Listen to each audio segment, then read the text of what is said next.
नमस्कार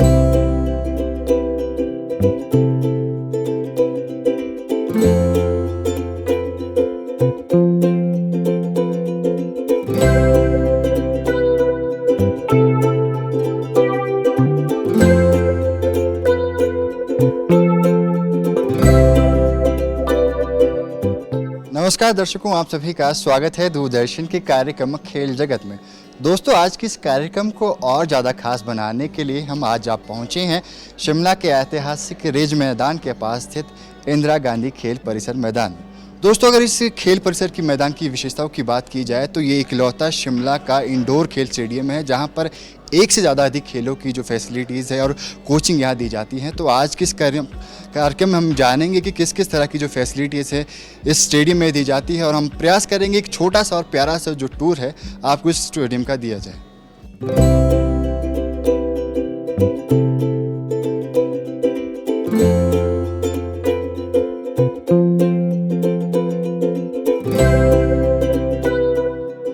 इंदिरा गांधी खेल परिसर का उद्घाटन अगस्त 1997 में हुआ था और यहाँ पर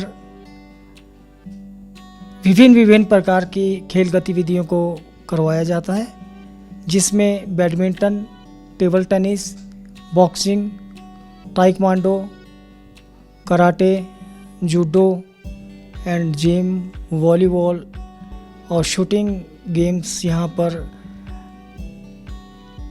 की ट्रेनिंग करवाई जाती है और यहाँ पर सभी कोचेस भी इन गेम्स के उपलब्ध हैं, जिसमें मॉर्निंग और इवनिंग सेशन यहाँ पे हर गेम्स का चलता है। और जो शूटिंग है ये हमारा सारा दिन इसमें ट्रेनिंग सेशन लगवाया जाता है। और जो भी हमारे राष्ट्रीय स्तर के, ये मैं आपके माध्यम से बताना चाहूँगा कि इंदिरा गांधी खेल परिसर में जो भी राष्ट्रीय स्तर और अंतर्राष्ट्रीय स्तर के खिलाड़ी रहते हैं उन्हें फ्री ऑफ कॉस्ट ट्रेनिंग करने का मौका दिया जाता है।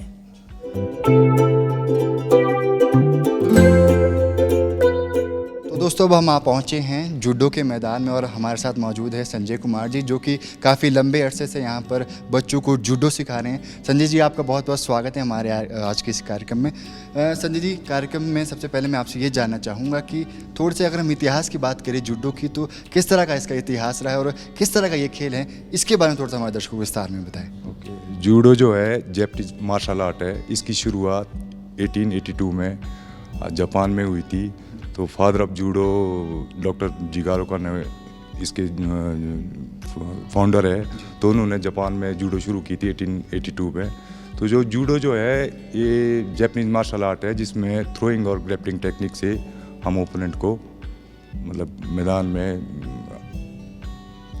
गिराते हैं। संजय जी, अगर साथ ही बात करें शिमला की, तो शिमला में जूडो के प्रति बच्चों का इंटरेस्ट किस तरह से देखने के लिए मिलता है? क्योंकि हम देख रहे हैं कि काफ़ी बच्चे अभी भी हमारे साथ मौजूद हैं, तो इंटरेस्ट किस तरह का जूडो के लिए प्रति देखने को मिल रहा है?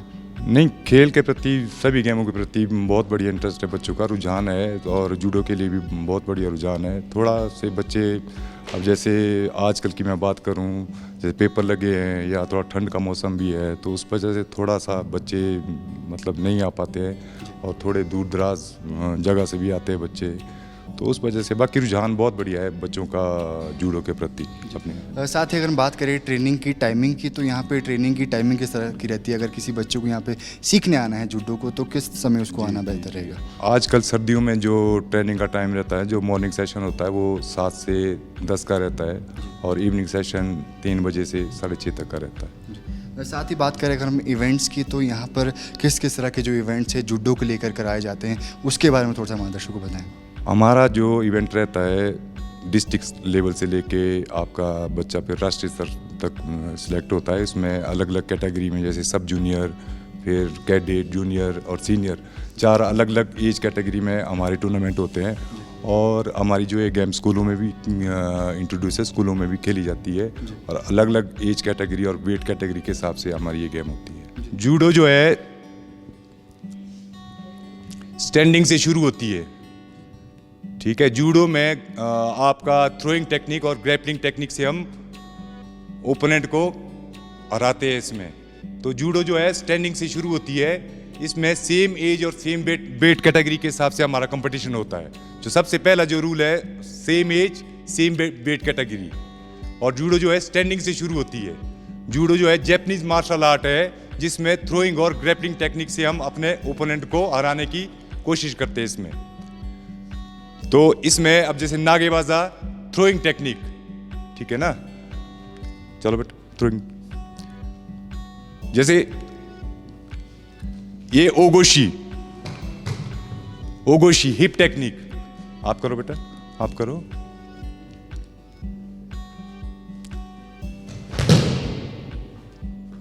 इसमें गिरने का भी थोड़ा सा अब जैसे होता है, अगर हम जैसे नीचे गिरने की बात करते हैं तो हमने अपने बॉडी का अपना हेड हो गया, अपना जैसे बैक हो गया, लेग्स की हमारी क्या पोजीशन होगी। सबसे पहले हम जब स्टार्टिंग में जूडो जो सीखते हैं, सबसे पहले हम बच्चे को गिरना सिखाते हैं, तो उसके बाद फिर step by step hand technique करो बेटा। ये पॉइंट्स आगे, हाँ।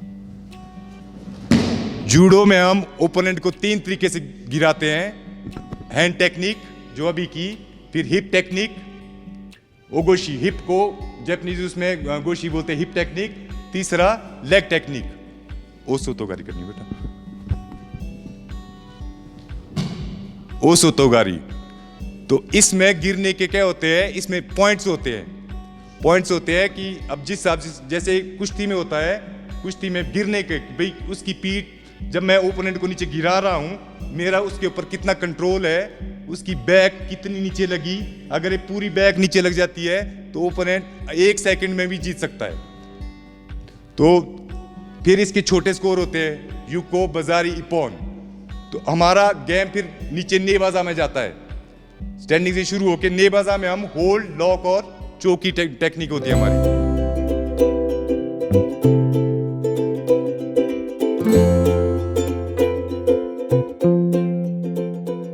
हमारे साथ कुछ अभी खिलाड़ी मौजूद हैं। सबसे पहले मैं आपका स्वागत करूंगा हमारे आज के कार्यक्रम में।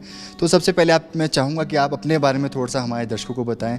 आखिर आप कब से जूडो खेल रहे हैं और किस तरह का आपको महसूस होता है जब आप इंदिरा गांधी खेल परिसर में आते हैं, उसके बारे में थोड़ा सा बताएं। मेरा नाम आंचल है और मैं चौपाल से हूँ और मैं 2 साल से खेल रही हूँ जूडो। और जब भी हम प्रैक्टिस करते हैं तो हमें बहुत अच्छा लगता है। डिफेंसिव मोटिव से भी अच्छा ही है गर्ल्स के लिए, स्पेशली आजकल जैसे ही आप देख रहे हो कि कैसा ज़माना है, इसीलिए डिफेंसिव में भी अच्छा है। और फिर हमारे पास बेनिफिट भी है स्पोर्ट्स के बहुत ज़्यादा, अपने फिटनेस के लिए भी है और स्टडी में भी कोटा भी लगता है इसका, तो जॉब वगैरह के लिए भी बहुत अच्छा लगता है, बहुत अच्छा है ये। साथ ही बात अगर मैं आंचल जूडो की बात करूँ तो आपको इंस्पिरेशन कहाँ से मिली कि मुझे, क्योंकि इस कॉम्प्लेक्स में बहुत से गेम्स को लेकर खिलाए जाते हैं, कोचिंग भी दी जाती है, तो आपकी इंस्पिरेशन जूडो के प्रति कैसे हुई, उसके बारे में थोड़ा सा बताएंगे? मैं पहले खेलती थी जूडो, तो फिर स्कूल टाइम में खेलती थी, बट मुझे ज़्यादा इंटरेस्ट नहीं था। जब मैं कॉलेज RKMB से मैं कॉलेज कर रही हूँ और फिर मुझे सर मिले, तो सर ने मुझे बहुत ज़्यादा मोटिवेट किया इस चीज़ के लिए। मैं तो कुछ भी नहीं थी, सर ने मुझे बहुत सपोर्ट किया इस चीज़ के लिए और बहुत सर का सपोर्ट है ये, इसको मैं सर को ही बोलती हूँ कि सर बहुत ज़्यादा सपोर्टिव है इधर, इसीलिए हम इधर प्रैक्टिस कर रहे हैं। तो कहीं ना कहीं यहाँ पे अच्छी फैसिलिटी के साथ साथ अच्छी कोचिंग भी दी जा रही है। कुछ और छोटे छोटे बच्चे भी हमारे साथ मौजूद हैं, इनसे भी जानेंगे कि किस तरह का ये महसूस करते हैं जब इस जूडो के मैदान में आते हैं। आपको क्या लगता है कि आप आगे चल कर के जूडो में किस तरह का फ्यूचर बना सकते हो? मैं अच्छा बना सकता हूँ, क्योंकि अभी मैं जूडो में अपने स्कूल की तरफ से नेशनल भी जा रहा हूँ, तो मुझे लगता है कि मैं अच्छा फ्यूचर बनाऊँगा। और अगर जो भी आपके दोस्त इस वक्त आपको देख रहे हैं, उन सबको क्या संदेश देना चाहोगे कि आप भी आए यहाँ पे स्पोर्ट्स कॉम्प्लेक्स में आए? हाँ जी, ज़रूरी नहीं जूडो को और गेमों को भी खेले, तो क्या कुछ कहना चाहोगे अपने दोस्तों को? ये कहना चाहूँगा कि बाकी गेमें भी अच्छी हैं जी। और उनमें भी जाना चाहिए, क्योंकि शिमला से बहुत कम लोग हैं जो जूडो में, हमारे स्कूल से भी बहुत कम लोग हैं, इसलिए। जी, साथ ही मैं अपने दर्शकों को बताना भी चाहूँगा कि इस वक्त शिमला में विंटर ब्रेक हो गई है, तो विंटर ब्रेक के दौरान भी काफ़ी बच्चे ज्वाइन करते हैं। तो हम कुछ बच्चों से पूछेंगे, आप सभी की शायद विंटर ब्रेक चल रही होगी, तो विंटर ब्रेक को आप कैसे यूटिलाइज़ करना चाह रहे हो? जूडो करके, मतलब कोई भी स्पोर्ट्स खेलो वो सारा ही ठीक है जी। तो कहीं ना कहीं अगर आप विंटर ब्रेक को वेस्ट करने की जगह अगर आप अच्छी जगह यूटिलाइज़ करेंगे, जूडो को या अन्य गेम को खेलेंगे, तो आप अपनी विंटर गेम जो ब्रेक है उसको अच्छे से यूज़ कर सकते हैं। जैसे अंजलि ने खुद कहा था कि गर्ल्स के लिए जूडो बहुत अच्छी होती है, मतलब तो हमें करनी चाहिए, हमें मतलब ठीक है। जी। तो इस वक्त कुछ और खिलाड़ी हमारे साथ जुड़ चुके हैं और ये सभी खिलाड़ी अभी नेशनल के लिए तैयारी कर रहे हैं। तो मैं सबसे पहले चाहूँगा कि आप अपने बारे में थोड़ा सा हमारे दर्शकों को बताएं। तो मेरा नाम पलक है और मैं अभी अपनी स्टडीज़ कर रही हूँ स्कूल से, तो आई एम इन +2 और मुझे अभी 4 साल ऑलमोस्ट हो गया है खेलते खेलते। तो मैं अभी नेशनल खेलने जा रही हूँ 1 जनवरी में, एंड दैट्स ऑल अभी फ़िलहाल के लिए। तो पहले आप जैसे आपने बताया कि आप अभी 12th क्लास में पढ़ते हो, तो आप अपनी पढ़ाई और गेम को किस तरह से बैलेंस बनाए रखते हो, क्योंकि पढ़ना भी ज़रूरी है और गेम भी ज़रूरी है और आपके नेशनल भी आने वाले हैं, तो किस तरह का जो आप बैलेंस बनाए रखें? तो एक स्पोर्ट्स लाइफ और एक स्पोर्ट्स पर्सन की लाइफ इजी तो नहीं होती, तो हमें मैनेज करना पड़ता है। लाइक मतलब कि हमारी 2 सेशंस होते हैं प्रैक्टिस के, तो एक सुबह, एक मॉर्निंग में और एक इवनिंग में। तो पढ़ाई बैलेंस करनी पड़ती है, मतलब थोड़ा मुश्किल हो जाता है, बट वी हैव टू। तो आपसे हम जानना चाहेंगे, सबसे पहले आप बताएंगे आप अपने बारे में कि आप कहाँ से संबंध रखते हैं? मेरा नाम जन्नत दत्ता है, मैं रोडू से हूँ और मैं +1 क्लास में हूँ पोर्टमोर में, और मुझे 2 साल हो गए ऑलमोस्ट प्रैक्टिस करते हुए। अक्सर हमने देखा कि रोडू के खिलाड़ी बहुत ज़्यादा देखने के लिए मिलते हैं, चाहे वो कोई भी गेम हो। तो ऐसा क्या है रोडू में जो खिलाड़ी बहुत ज़्यादा निकल कर आते हैं? क्योंकि अब रोडू वो जैसे मॉडर्न टाइम है तो बहुत डेवलपमेंट कर रहा है, तो वहाँ से अब नए नए खिलाड़ी आ रहे हैं। साथ ही अगर हम बात करें नेशनल के लिए, तो नेशनल के लिए किस तरह की आपकी जो स्पेशल ट्रेनिंग रहती है? हमारे अलग अलग सेशन होते हैं। फॉर एग्जांपल कभी स्ट्रेंथ ट्रेनिंग होगी, और डाइट भी बहुत इंपॉर्टेंट होती है, तो उस सब से होता है impact। साथ अगर हम बात करें कि काफ़ी जो खिलाड़ी आपके एज के ग्रुप के जो काफ़ी खिलाड़ी वो फ़ोन में गेम खेलना ज़्यादा पसंद करते हैं, तो आपका क्या मानना है कि फ़ोन की गेम्स को छोड़कर अगर हम फिजिकल गेम्स को चुनेंगे तो कितना फ़ायदेमंद हो सकता है? बहुत फ़ायदेमंद होगा, वो हमें मेंटली भी फिट रखता है और फिजिकली भी फिट रखता है। जी। साथ ही हम बात करें आपकी इंस्पिरेशन की, तो क्या आपकी इंस्पिरेशन है?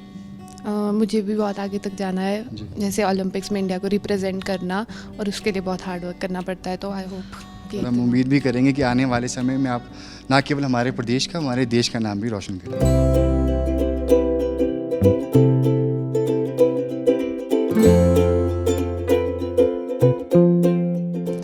दिनेश जी, हम आज जानना चाहेंगे कि बॉक्सिंग का खेल किस तरह का खेल है, कैसे इसके नियम रहते हैं, और ख़ास तौर पर अगर हम हिमाचल की यूथ की बात की जाए तो कितना जागरूक है बॉक्सिंग को लेकर, और किस तरह का जो रुझान है बॉक्सिंग को लेकर हमारे खिलाड़ियों में देखने के लिए मिलता है? हिमाचल में बॉक्सिंग का अच्छा रुझान है, बॉक्सिंग अच्छे स्तर पर खेली जाती है। हिमाचल में हमारे बॉक्सिंग में बच्चे ओलंपिक्स तक खेले हुए हैं, जैसे आशीष चौधरी है, वो ओलंपियन है, और बहुत सारे बच्चे हैं जो इंटरनेशनल लेवल तक खेले हुए हैं। हम आपको बता दें, बॉक्सिंग में हमारे बहुत बड़े नाम हैं। आशीष चौधरी है, भगत ठाकुर है, अनुराग वर्मा है, अविनाश जम्वाल है, जो नेशनल चैम्पियन रहे हुए हैं, जो इंटरनेशनल लेवल पे खेले हुए हैं। और जो लड़कियां हैं, हाल ही में लास्ट ईयर हमारी एक वंशिका गोस्वामी है, जो वर्ल्ड चैम्पियन है अंडर 19 कंपटीशन में, इंटरनेशनल में। तो नेशनल चैम्पियन तो बहुत है हमारे। अब बात रही इस खेल परिसर की, इस खेल परिसर के बच्चे भी इंटरनेशनल लेवल पे खेले हुए। उनमें से एक नवराज चौहान है जो इंटरनेशनल प्लेयर है, और बच्चे जो नेशनल मेडलिस्ट है, अंजना ठाकुर है, मेवी जिंटा है, वेदांत दोहटा है। इस तरह के बहुत सारे बच्चे जो नेशनल लेवल में मेडल जीते हुए। और यहाँ तक ही नहीं कि हमारे यहाँ के बच्चे, जो 2 बच्चे, एक राजवीर दोहटा है जो अभी यहीं है हमारे पास ट्रेनिंग कर रहे हैं, और एक नंदन लड़का है जो last year under 15 junior India camp attend कर चुके हैं। तो मैं आपको बताना चाहूँगा कि बॉक्सिंग का हिमाचल में बहुत अच्छा है, बहुत अच्छे रिजल्ट है, बल्कि लड़कों से ज़्यादा लड़कियों का अच्छा है। लड़कियां इंटरनेशनल लेवल में, नेशनल लेवल में बहुत मेडल जीत चुकी है।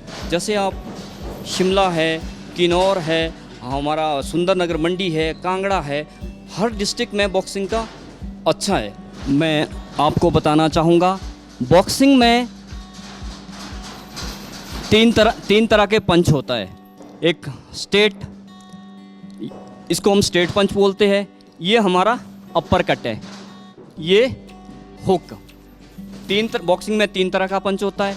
और मैं आपको बता दूं कि बॉक्सिंग का टारगेट एरिया है ये हेड से लेकर यहाँ तक, जो हमारा एक बेल्ट का एरिया होता है, इसके ऊपर ही हम अटैक कर सकते हैं।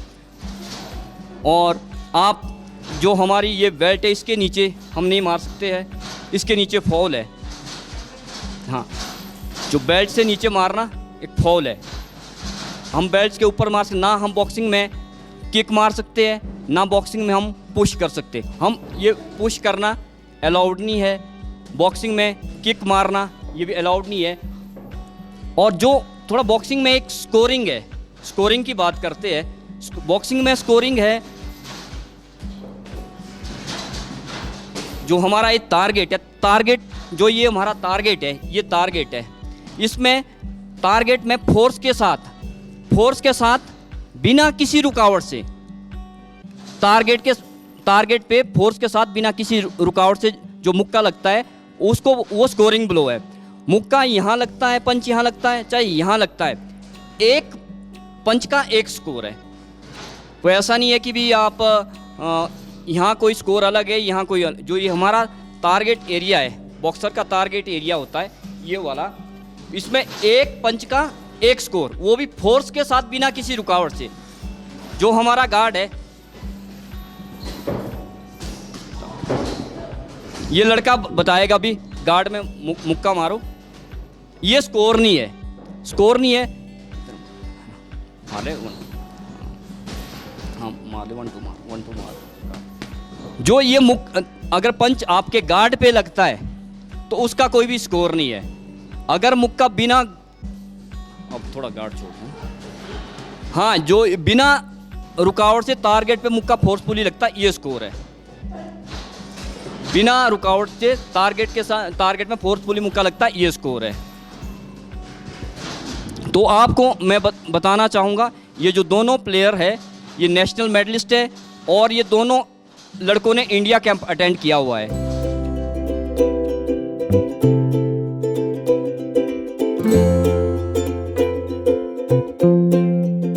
तो इस वक्त हमारे साथ मौजूद है कुछ राष्ट्रीय स्तर के बॉक्सिंग खिलाड़ी। तो सबसे पहले मैं चाहूँगा कि आप हमारे दर्शकों को अपने बारे में बताएं, आप कहाँ से मन रखते हैं और कितने सालों से आप बॉक्सिंग कर रहे हैं।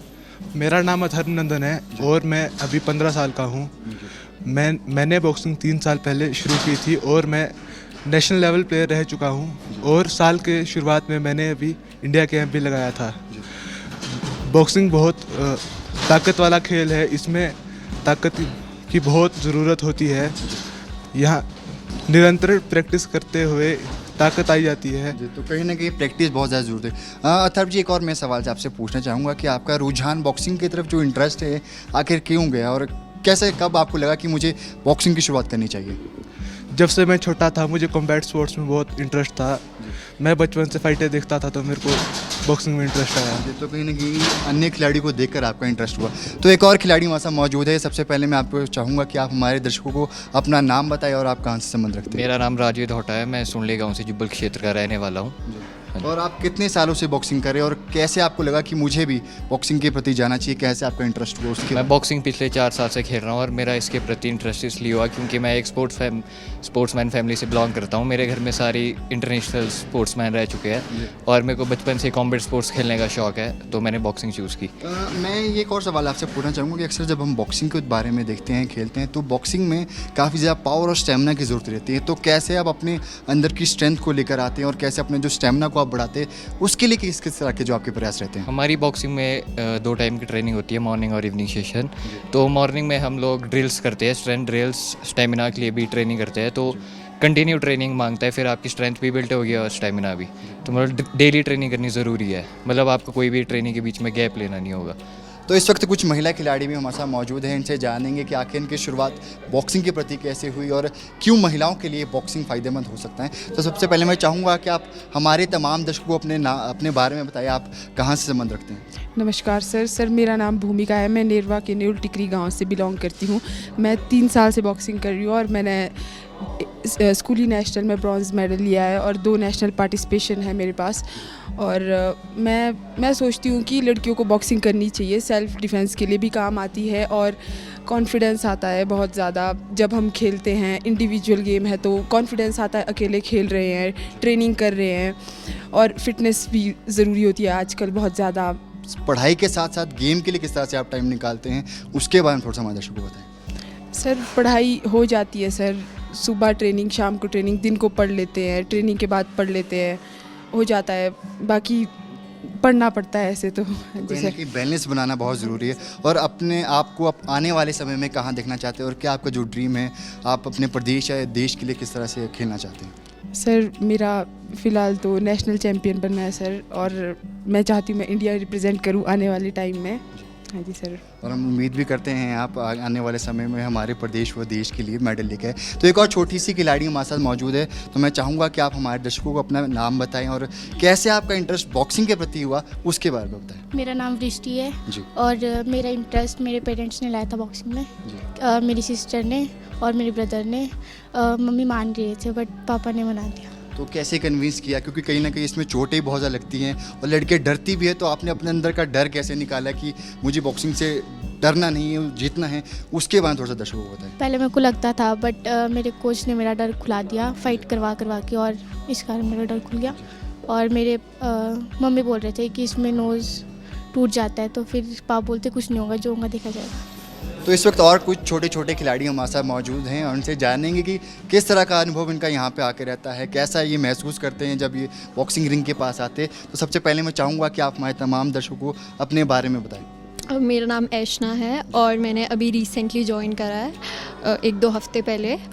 और मेरा एक्सपीरियंस अभी तक तो मैंने फ़िलहाल उतना नहीं सीखा है, बट अभी आगे देखते हैं कि क्या जाता है। और किस तरह का जो आपका जो मोटिवेशन है, कहाँ से आपको प्रेरणा मिली कि मुझे बॉक्सिंग की तरफ जाना है, उसके बारे में थोड़ा सा बताएं। एक्चुअली मैंने पहले भी स्पोर्ट्स खेला हुआ है, मैं ग्रैपलिंग खेलती थी विच इज़ रेसलिंग। तो फिर उससे लाइक सेल्फ डिफेंस वगैरह काफ़ी अच्छा होता है, तो फिर उससे मेरे में थोड़ा आया कि शायद मैं बॉक्सिंग भी कर सकती हूँ। तो महिलाओं की खासतौर पर फीमेल्स के लिए बॉक्सिंग कितना फ़ायदेमंद हो सकता है, चाहे वो सेल्फ सेफ्टी के लिए हो या फिटनेस के लिए, उसके बारे में आपके क्या विचार हैं? अगर इंडिया में हम बात करते हैं तो वुमेन की सेल्फ सेफ्टी बहुत इंपॉर्टेंट है, क्योंकि हम बहुत सारे केसेस देख सकते हैं। तो सेल्फ डिफेंस बहुत अच्छे से हो सकता है बॉक्सिंग से, और भी कई फ़ायदे, आपकी खुद की फ़िटनेस बहुत अच्छे से हो सकती है इससे। तो एक और खिलाड़ी हमारे पास इस वक्त मौजूद हैं, तो सबसे पहले मैं चाहूँगा कि आप हमारे दर्शकों को अपने बारे में बताएं, क्या आपका नाम है और कहाँ से आप संबंध रखते हैं? मेरा नाम सक्षम नोटियाल है। मैं शिमला में ही जन्मा हूँ। वैसे मैं उत्तराखंड का हूँ, लेकिन मेरी जो जन्म है वो शिमला में ही हुआ था। और मैं डीएवी स्टेट और डिस्ट्रिक्ट का 2 टाइम्स गोल्ड मेडलिस्ट हूँ और सिल्वर नेशनल 1 टाइम मेडलिस्ट हूँ, और मैं दूसरी बारी नेशनल के लिए फिर से डीएवी के सिलेक्ट हुआ हूँ। तो कहीं ना कहीं आपके पास बहुत सारी अचीवमेंट्स है। नौटियाल जी, एक मैं आपसे सवाल पूछना चाहूँगा कि आपका इंटरेस्ट बॉक्सिंग के प्रति कैसे है, क्योंकि काफ़ी लोग बॉक्सिंग से डरते हैं क्योंकि इसमें इंजरीज होने के ज़्यादा चांसेस रहते हैं। तो आपका इंटरेस्ट कैसे गया और आपने अपने अंदर का जो डर है बॉक्सिंग के प्रति उसे कैसे निकाला? सर मैं इसका पूरा का पूरा श्रेय सर अपने कोच और अपने फादर को देना चाहूँगा सर, क्योंकि जब मेरे को 2 साल हो गए बॉक्सिंग करते करते, और इससे पहले मेरे को बॉक्सिंग को में बिल्कुल भी इंटरेस्ट नहीं था, कि मैंने कभी सोचा भी नहीं था कि मैं बॉक्सिंग जैसा स्पोर्ट्स चुनूंगा, कभी ऑप्ट करूंगा।